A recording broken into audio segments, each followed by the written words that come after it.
السلام علیکم دوستو، امید کرتا ہوں آپ خیریت سے ہوں گے۔ خواب وہ جو حقیقت بنے، ایک ایسی موٹیویشنل سٹوری جو آپ کی زندگی کو بدل دے گی۔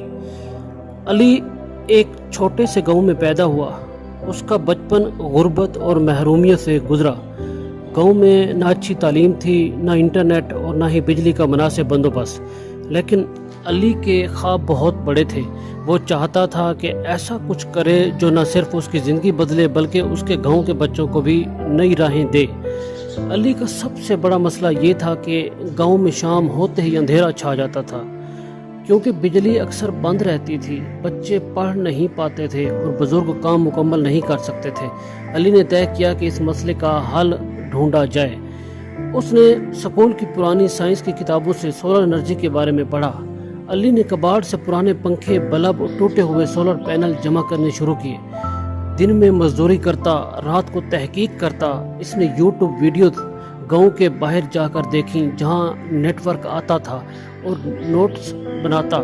مہینوں کی محنت کے بعد علی نے ایک چھوٹا سا سولر لیمپ تیار کیا۔ وہ لیمپ نہ صرف روشنی دیتا تھا بلکہ ایک چھوٹا پنکھا بھی چلاتا تھا۔ اس نے یہ ایجاد سب سے پہلے اپنی چھوٹی بہن کو دی، جو اب رات میں آرام سے پڑھنے لگتی ہے۔ آہستہ آہستہ گاؤں کے دوسرے بچے بھی اس سے فائدہ اٹھانے لگے۔ علی نے اپنی ایجاد کو مزید بہتر کیا۔ اب وہ ایسا سولر لیمپ بنانے لگا جو موبائل بھی چارج کر سکتا تھا۔ لوگوں نے علی کے کام کو سراہا اور مقامی اخبار میں اس کی کہانی شائع ہوئی۔ اسی دوران ایک NGO نے اس کی کہانی پڑھی اور اس سے رابطہ کیا۔ انہوں نے علی کو اسکالرشپ دی تاکہ وہ اسلام آباد میں انرجی سائنسز کی تعلیم حاصل کر سکے۔ علی نے یہ موقع ہاتھ سے نہ جانے دیا۔ تعلیم مکمل کرنے کے بعد علی نے ایک اسٹارٹ اپ شروع کیا جس کا مقصد کم لاگت والے سولر آلات بنانا تھا جو دیہاتوں میں استعمال کیے جا سکیں۔ وہ گاؤں گاؤں جا کر ورکشاپس کرتا، نوجوانوں کو تربیت دیتا اور چھوٹے کاروبار کھولنے میں مدد دیتا۔